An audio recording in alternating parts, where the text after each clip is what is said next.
Assalamualaikum warahmatullahi wabarakatuh. Oke, anak-anak semuanya, kembali kita melanjutkan materi fluida bergerak. Sebelumnya saya sudah menjelaskan di video yang ketiga itu tentang venturimeter. Maka pada pertemuan kali ini saya akan menjelaskan tentang pipa pitot. Jadi pipa pitot atau tabung pitot ini digunakan untuk mengukur laju aliran gas. Ya, salah satu alat yang digunakan untuk menentukan kecepatan udara. Jadi kalau kita lihat di pesawat ini ada alat semacam ini, sebetulnya adalah pipa pitot itu sendiri. Jadi dengan cara dipasang di sini maka nanti kecepatan udara di luar pesawat kita bisa tahu, atau sebaliknya kecepatan pesawatnya bisa diketahui. Nah, kita lihat penurunan rumus matematiknya. Nah, ini gambarannya. Jadi kalau tidak ada aliran udara maka tinggi zat cair yang ada di sini itu sama. Tapi ketika ini ada aliran udara yang masuk, maka nanti ketinggiannya beda. Jadi masuk ke bagian B, nanti udara terperangkap sampai berhenti, maka zat cairnya akan terjadi perbedaan ketinggiannya di pipa kiri dan pipa kanan setinggi H. Jadi semakin besar kecepatan udara di luar, maka hanya semakin besar juga. Oke, jadi seperti ini. Kalau kita lihat di pesawat ada bagian B ini, tujuannya adalah pipa pitot itu sendiri. Dengan asas Bernoulli kita dapatkan P1 plus rho GH1 tambah setengah rho P1 kuadrat sama dengan P2 ditambah rho GH2 ditambah setengah rho P2 kuadrat. Nah, di sini karena ketika masuk ke sini udara terperangkap, berarti P2-nya 0. Kemudian H1 sama dengan H2, ini titik di sini nih, di atas gitu ya. Intinya titik di luar dengan di dalam itu sama tinggi. Maka rumus ini bisa kita sederhanakan menjadi P1 tambah setengah rho V1 kuadrat sama dengan P2. Nah, kemudian kembali kita turunkan persamaan tekanan hidrostatisnya. Ya, untuk yang ini kita dapatkan P1 min P2 setengah rho V2, P1 kuadrat min V2 kuadrat. Jadi V1-nya ini kecepatan udara yang masuk di sini. Kemudian perbedaan tekanan hidrostatisnya, karena ini beda permukaannya, berarti terjadi perbedaan tekanan di kiri dan kanan. Dapat dilihat dari H-nya. Kita lihat P2 min P1 rho aksen GH. Di sini ada rho aksen. Rho itu yang ini rho udara, karena kita ingin mengukur kecepatan udara. Sedangkan rho aksen ini ya massa jenis zat cair yang diisikan di manometer ini. Jadi beda. Kemudian kita samakan persamaan 1 dan 2. Di sini tidak ada asas kontinuitas. Kita dapatkan rho aksen GH yang kanan sama dengan kanan ya, berarti rho aksen GH setengah rho V1 kuadrat. Didapatkan V akar, jadi kecepatan aliran udara, akar 2GH rho aksen per rho. Ya, rho aksen dan rho-nya boleh dalam satuan gram per cm kubik, artinya nggak perlu diubah, toh sama juga hasilnya. Ya, cuma sekali lagi yang wajib kita ubah adalah H. H itu harus dalam satuan meter. Oke, ini keterangannya. Kita coba satu contoh soal saja. Nah, ini persamaan 7. Ini sebuah pipa pitot digunakan untuk mengukur kelajuan udara yang melalui sebuah terowongan. Pipa pitot tersebut dilengkapi dengan manometer alkohol yang rho-nya 800 kg per meter pangkat 3. Kemudian beda ketinggiannya 18 cm dan rho udara 1,2. Ditanya kelajuan aliran udara tersebut. Nah, dengan persamaan 7 tadi kita dapatkan V sama dengan akar 2GH rho aksen per rho.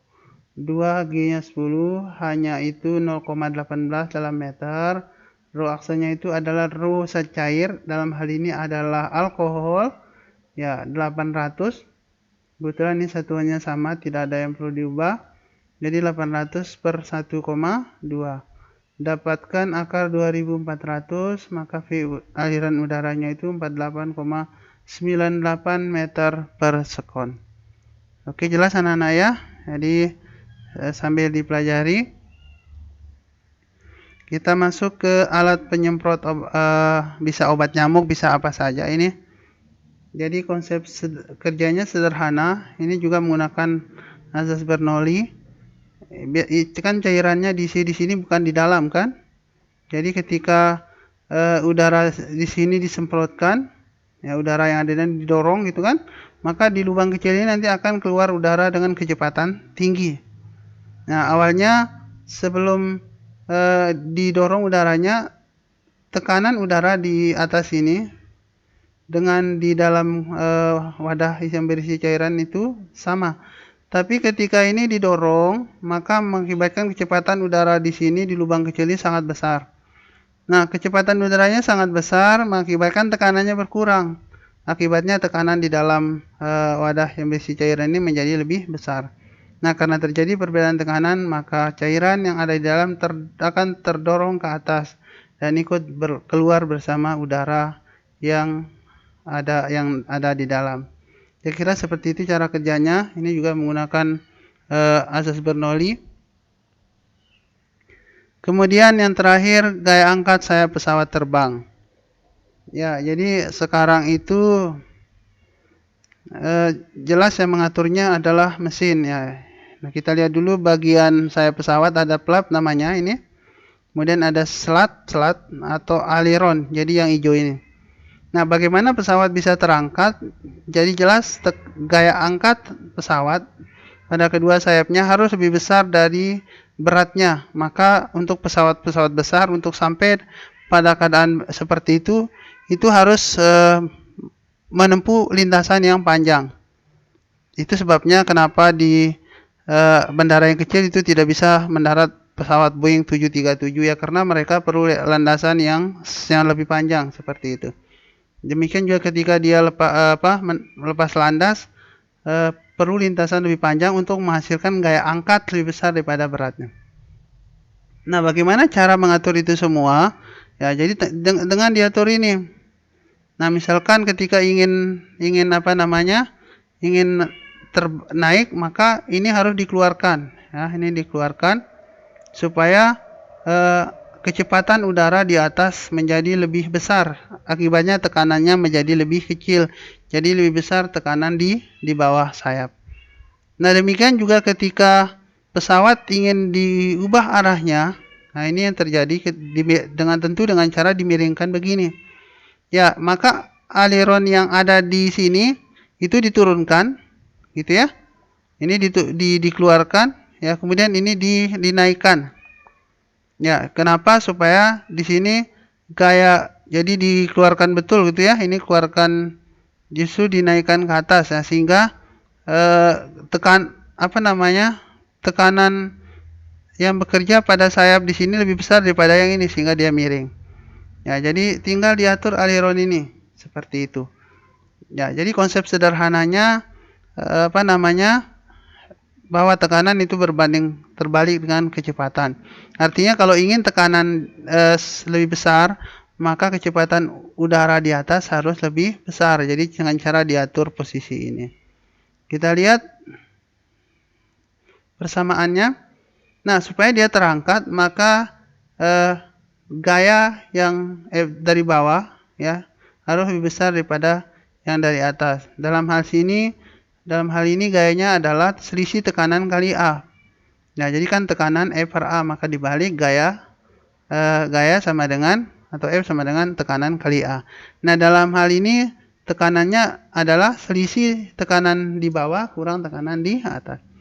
Nah, dengan menggunakan azas Bernoulli, di mana H2 dianggap sama dengan H1 sama dengan atau H2 sama dengan H1 atau H2 min H1-nya sama dengan 0. Ya, kenapa seperti itu? Ya, ini dianggap tebal sayap pesawatnya bisa diabaikan, gitu ya. Artinya itu tidak seberapa nilainya dibandingkan dengan nilai P1 dan P2 dan P2 kuadrat min P1 kuadrat. Nah, didapatkan P1 min P2 setengah rho udara kali kecepatan aliran udara di atas kuadrat dikurangi kecepatan aliran udara di bawah. Jadi ingat, ini berbanding terbalik. Kalau tekanan P1 lebih besar, berarti kecepatan di bawah lebih kecil, seperti itu. Nah, ini rumus beda tekanannya. Kemudian gaya angkatnya, ya rumusnya tinggal pakai ini. Langsung F sama dengan delta P kali A. ya. Nah, ini delta P-nya ditambah A, maka jadi F. Kalau nggak ada A, jadi delta P, seperti itu. Atau gampangnya nanti, kalau ini sudah dihitung, ya, P1 min P2-nya sudah dihitung, maka cari F-nya langsung hasil ini kali A, jadi seperti itu. Ya, jadi sekali lagi ini beda tekanannya, tekanan di atas kurang tekanan di bawah, rho itu rho udara, V2 itu kecepatan aliran udara di atas, dan P1 kecepatan aliran udara di bawah. Sedangkan F itu adalah gaya angkat sayap pesawat terbang. Nanti kalau sayapnya 2 ya jelas 2 kali ini, seperti itu. Ini contoh soalnya. Kelajuan udara di atas 200, di bawah 150, rho udara 1,2. Pertama, beda tekanannya dan gaya angkatnya. Beda tekanannya dengan rumus setengah rho V2 kuadrat min V1 kuadrat. Setengah kali rho udara 1,2 kali 200 kuadrat dikurang 150 kuadrat. Jadi didapatkan hasilnya 10.500 Pascal atau 10.500 Newton per meter kuadrat. Selanjutnya gaya angkat sayap pesawat dengan persamaan 9, tinggal hasil ini kali A, gitu ya. Jadi F sama dengan beda tekanan dikali A, hasilnya 262.500 Newton. Jadi seperti itu kira-kira anak-anak, tinggal dicoba soal ini. Oke, demikian ini akhir dari materi fluida dinamis. Kita akan lanjut ke materi suhu dan kalor. Terima kasih, selamat belajar, tetap jaga kesehatan. Assalamualaikum warahmatullahi wabarakatuh.